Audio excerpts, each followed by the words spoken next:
Leeds International School, Primary 5, First Term, English Language, Unit 5, Walking on the Moon.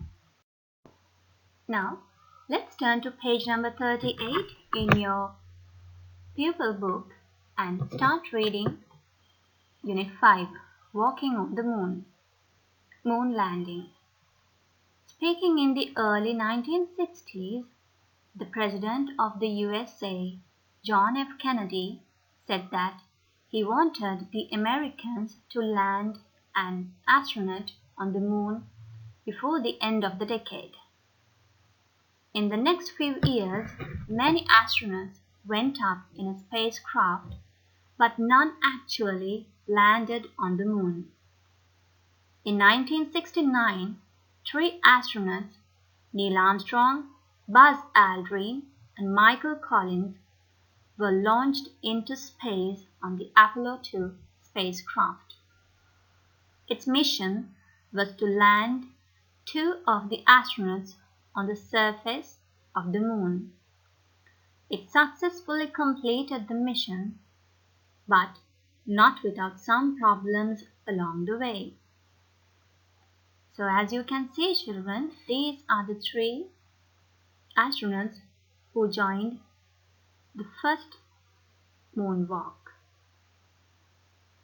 Neil Armstrong on the left side and Michael Collins in the center and Buzz Aldrin in the right side. So, there are certain words given in the text with highlighted letters.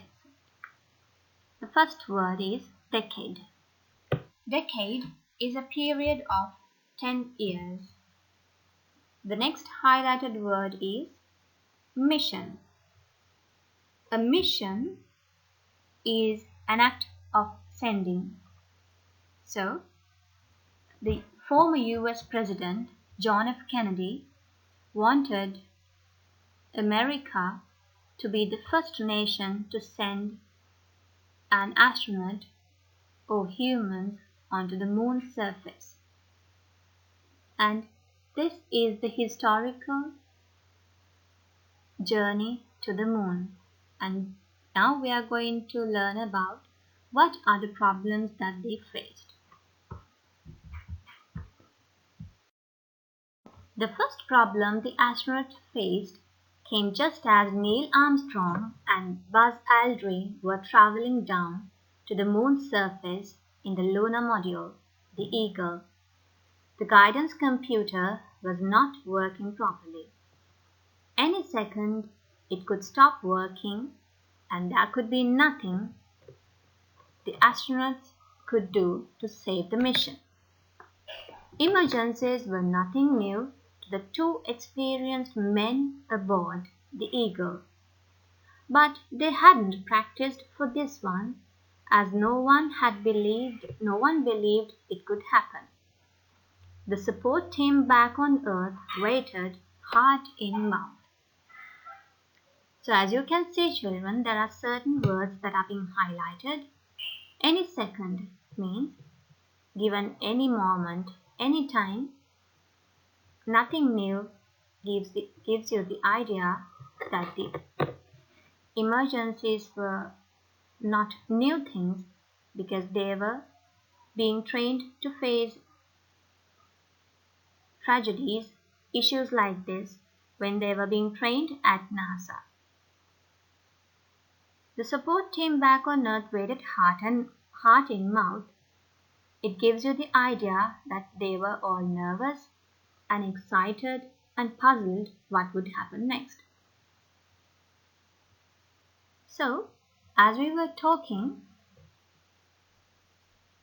Neil Armstrong and Buzz Aldrin were traveling down to the moon's surface in the lunar module, the Eagle, and the guidance computer in the lunar module was not working properly.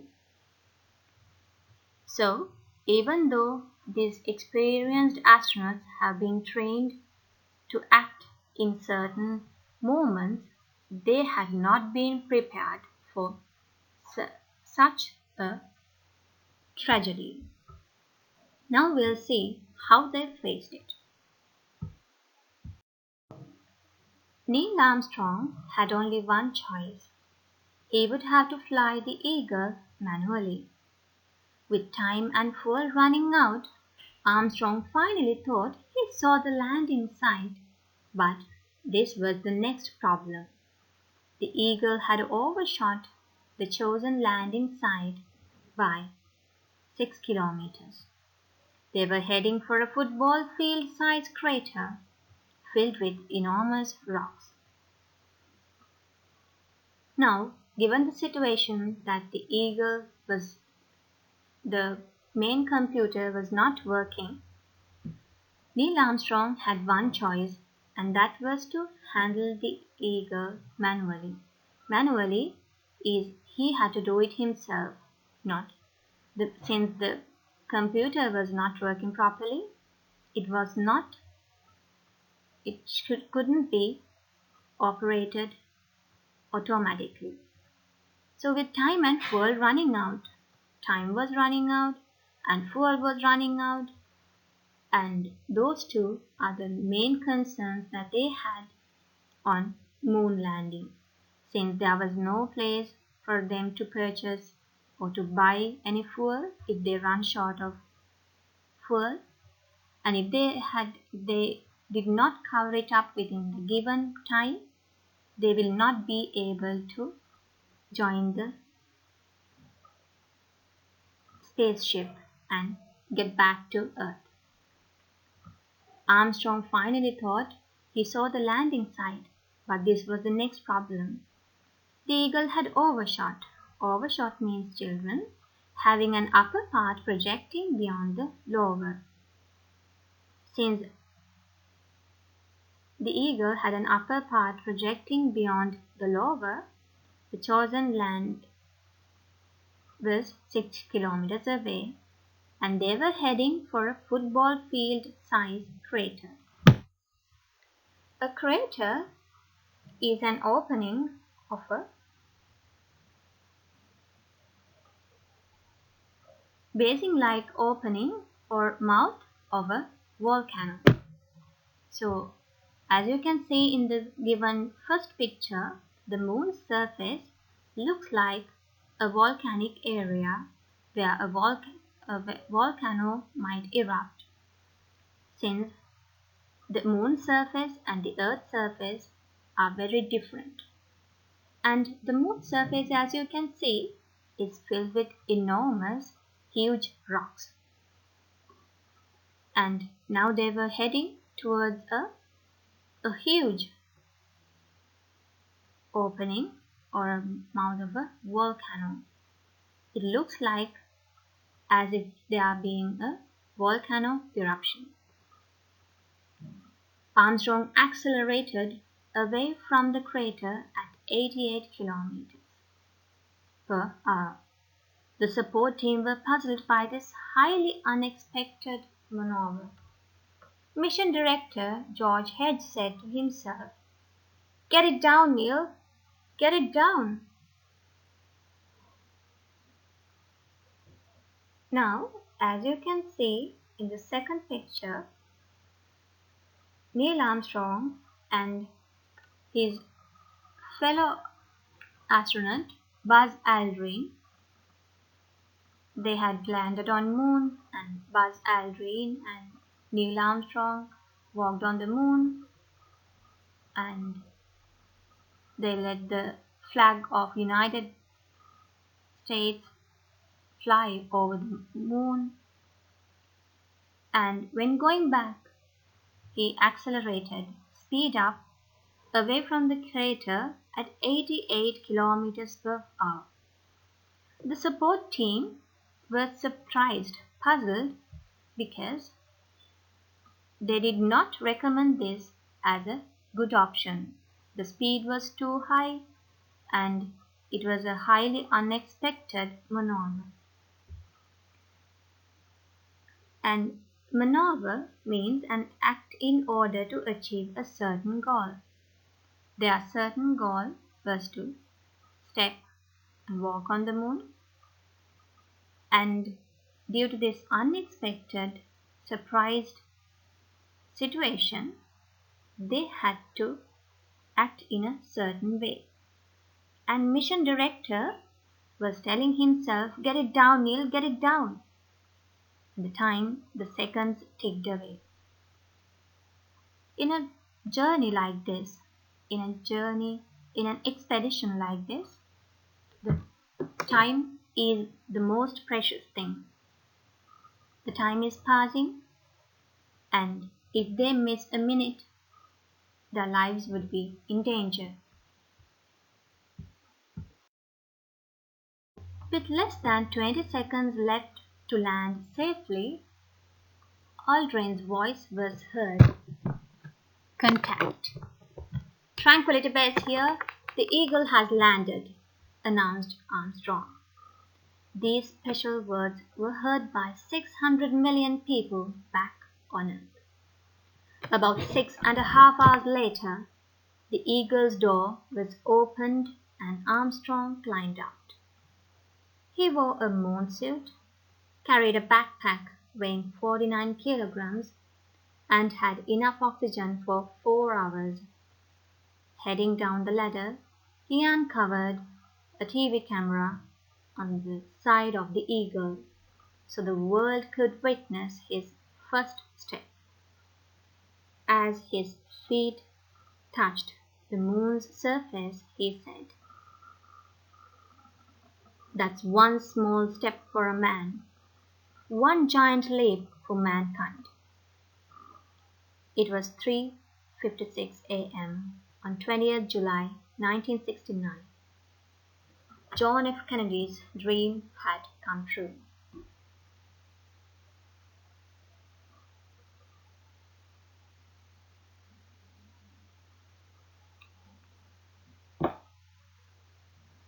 So, with less than 20 seconds left to land safely, since they were going on a crucial, a very historical journey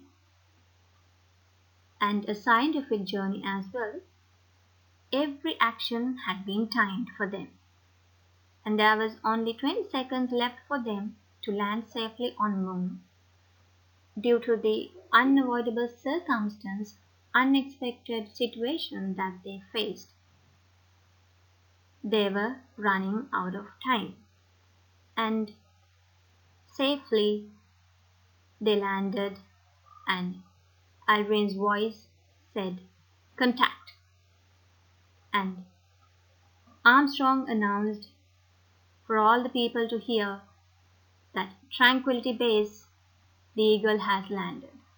Tranquility Base was the place, the site where Eagle, the lunar module, was supposed to land, and 600 million people back on Earth were listening to him, since it was a historical event for the whole humankind.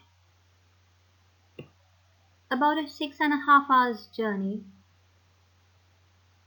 they opened Eagle's, the lunar module's door opened, and Armstrong, an astronaut who wore a moon suit, carried a backpack weighing 49 kilograms, and he was carrying oxygen in it because, as you all know, there's no oxygen on the moon and people need oxygen to live, and there's less gravity, and that's why they cannot walk on the moon properly. So, carrying his oxygen tank, he headed down the ladder, uncovered the TV camera so that the world could witness. Witness means see. So, he uncovered the TV camera for the whole world to see the first step, and his feet touched the moon's surface. And it was a tiny step, just a one person stepped on moon, but a giant leap for mankind. It is because it has been a great victory of science and technology and man's invention. It was a proof that man can go on moon and keep his legacy, live out his legacy there. And this was on 1969. There's a picture of the former president John F. Kennedy's, and this is the man who made this, who had the dream for Americans to be the first nation to send an astronaut onto the moon.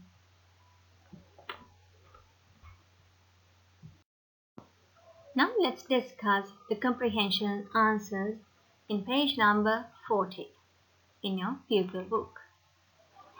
Question number 1. What was the name of the lunar module?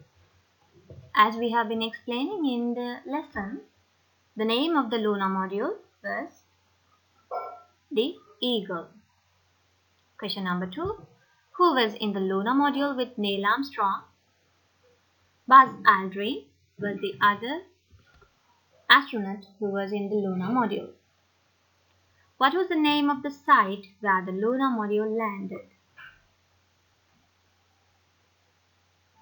As we read in the story, as we read in the report, Tranquility Base was the name given for the site where lunar module landed. How much did Armstrong's backpack weigh?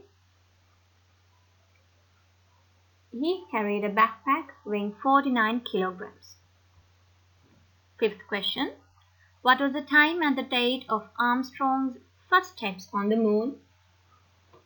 It says in the last paragraph, last two lines, it was 3:65 a.m. on 20th July 1969 when Armstrong first stepped on the moon. Now let's move on to the B part. Why do you think the astronauts needed a guidance computer? So, as we all know, it is a difficult task to handle a lunar module, and they needed most correct information, most correct directions to follow, and that is why they needed a guidance computer. Question number 2 asks you, why do you think it would be dangerous to land in a crater filled with enormous rocks? So as we saw in the picture that's given in page number 39,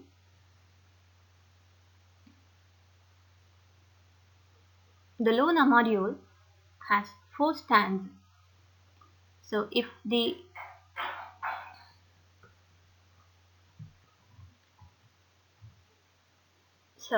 since there was no oxygen on, how do you know that the support team was worried? The question number 3 says, how do you know that the support team was worried? It says at the end of the page number 38, the last 2 lines says, the support team back on Earth waited, heart in mouth. Heart in mouth means that they were excited and they were worried about them. Question number 4. Why do you think Armstrong had to carry oxygen when he was on the moon? Armstrong had to carry oxygen on the moon since there was no oxygen on moon. Question number 5 says, how would you have felt if you were Buzz Aldrin, the second person to walk on the moon? This is actually, you have to answer it yourself. Think, what would you feel, and write. Let's look at synonyms. Synonyms are words or phrases that have similar meaning. Now let's turn to page number 41 in the pupil book and page number 20 in your workbook and start working. So, as we all know, synonyms are words or phrases that have similar meanings. They can be used in the similar or rather equal situations. Even if you say, I'm glad to meet you or I'm happy to meet you, they mean the same. And if you say, I got a gift yesterday, or else your friend might say, I got a present yesterday, they mean the same. Now, you might have to join all the synonyms that they have mentioned in vocabulary part A in page number 20 in your workbook.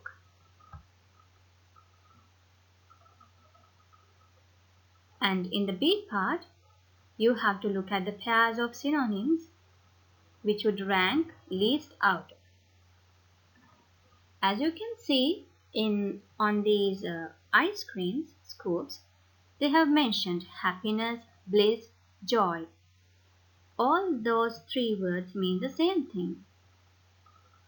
Complete, total, entire, they mean the same thing.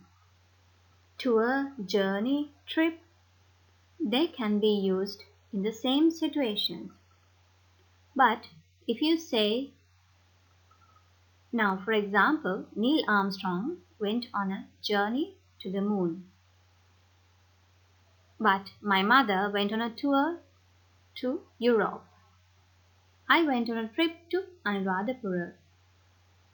So journey can be used in more important matters.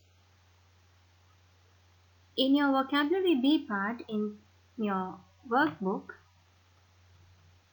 you have to rank the least out of the pair of synonyms.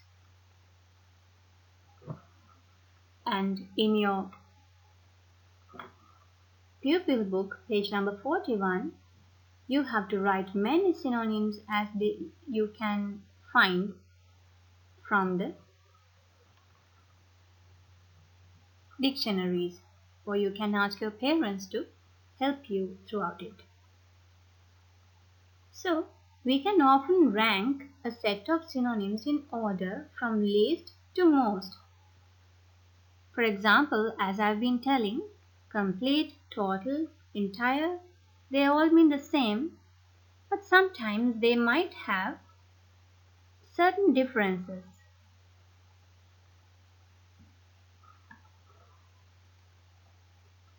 As you have been given in this presentation also, you can find these exercises and complete them with the help of an adult, or else you can just simply use a dictionary and complete the work given.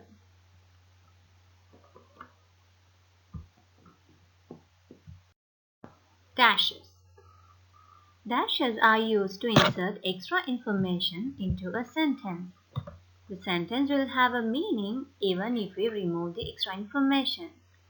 Let's look at the sentence given below. In 1969, three astronauts, Neil Armstrong, Buzz Aldrin, and Michael Collins, were launched into the space on the Apollo 2 spacecraft. If you notice, the names of the astronauts, Neil Armstrong, Buzz Aldrin, and Michael Collins, are mentioned using dashes. But if we remove the names, still the sentence would make sense. In 1969, three astronauts were launched into the space on the Apollo 2 spacecraft. Still, the sentence has a meaning. So, the extra information can be given using dashes. Now, likewise, you have to add extra information into the suitable place and rewrite the sentences that's been given for you in page number 20 in your workbook and in the pupil book, page number 42. In all this work, all you have to do is to remove or either insert dashes and add information or recognize places where dashes are being used and extra information is being added.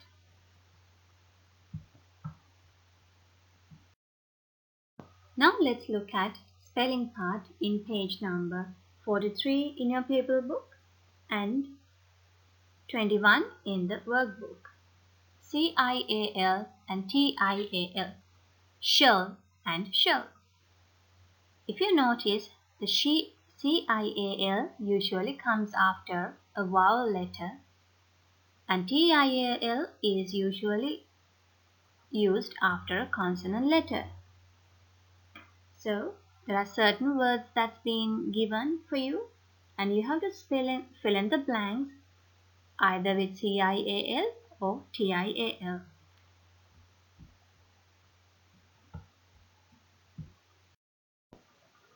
Now let's look at modal verbs. If you notice, in the sentence that I have given, I have highlighted the word could. No one believed it could happen. So the word could acts as a helping verb to the main verb happen. The helping verb tells us of the state of the action. Now let's look at the modal verbs. He may fly gives us the idea that he has permission to do that. He might fly gives us the idea that it is possible to fly. He could fly gives us the idea that he was able to fly. He can fly gives us the idea that he is able to fly. He must fly gives us the idea that he has to fly. It is an order. He would fly gives us the idea that if it is possible, he'll do that. He should fly gives us the idea he ought to, and it is an advice.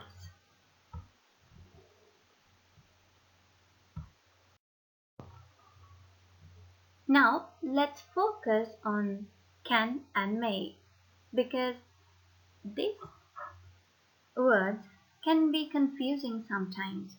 When you go to upper grades even, you might find it a little bit difficult. So let's focus a little bit on the difference of these words. Can versus may. If you ask, can I borrow your book? You are literally asking if you have the ability to pick up the book from the person's hand. And if you say, may I, then you are asking for the permission to use it and bring it back. So the correct choice here would be may I, since you have to ask permission to do a certain action.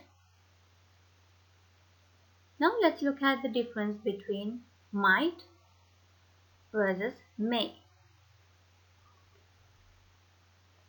Besides being a request for permission, the word may can also refer to something that is likely to happen. Might has a similar meaning, but refers to something a little bit less likely to happen. Now, if you say, for example, do you think it will rain tonight? I don't know, it might. Says that there's a possibility of raining tonight.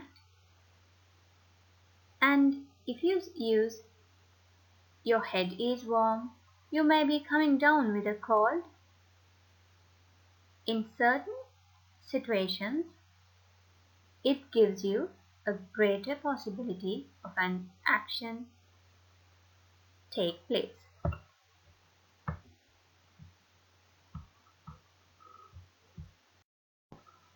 And if you worry about the word should be used when you're giving advices. You should join the lesson. You should stay home.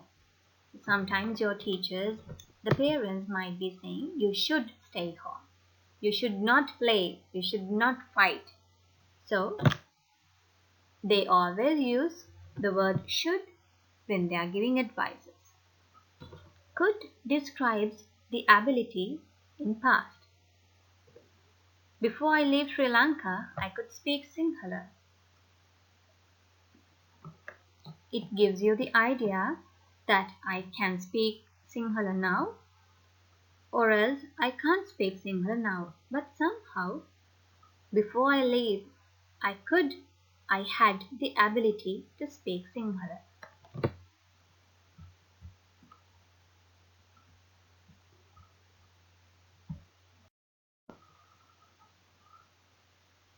Would is used in unreal situations. If I were the president, I would give free Wi-Fi for children. So, I am not the president, but if I were the president, I would give. Must gives you the idea that it has to. You must wash your hands often. And sometimes your parents must be saying, you must listen to the teachers. You must listen to the grandmother. You must do your homework. So, just like we used should, must also is used in advices. That was all about the modal verbs. Now, you may fill in the blanks and complete the sentences in page number 44 in the pupil book and page number 22 in your workbook. Next, we have to learn about first person report. This will be quite interesting. Let's see, how do you write a first person narration, a report, if you were to write about the journey that you went to the moon, and the work has been given in page number 45 and page number 23 in your workbook. So, in the first paragraph, introduce your name, who were you with, and name of the spacecraft and date of the journey. Give all these details in the first paragraph itself. For example, given here in your pupil book, page number 45, they have provided you information of Neil Armstrong and Buzz Aldrin and the name of the spaceship, name of the lunar module, and the place where they were landing, and the time that they stepped on the moon, and the date. All this information can be used in writing your first person report in the workbook. So, being Neil Armstrong, you can write as if you went on a spaceship journey to the moon with Buzz Aldrin, another astronaut, in the Apollo 2 spacecraft, and two of you were released into the moon surface on the lunar module called the Eagle, and that you had to land on the moon on 3:55 a.m. on 20th July 1968, and you landed on Tranquility Base. And in the second part, you may explain about your journey. So, as been given in the story, the paragraph that we read earlier, experience. Write about the experience that you had during the journey. They have given information about the main computer being malfunctioned. So you can write about that experience and the place of landing and the time. And how did you feel when you left the spaceship and stepped on the moon? And what were you wearing? So as given in the paragraph we read that Neil Armstrong wore a moon suit and he had to carry a backpack weighing 49 kilograms.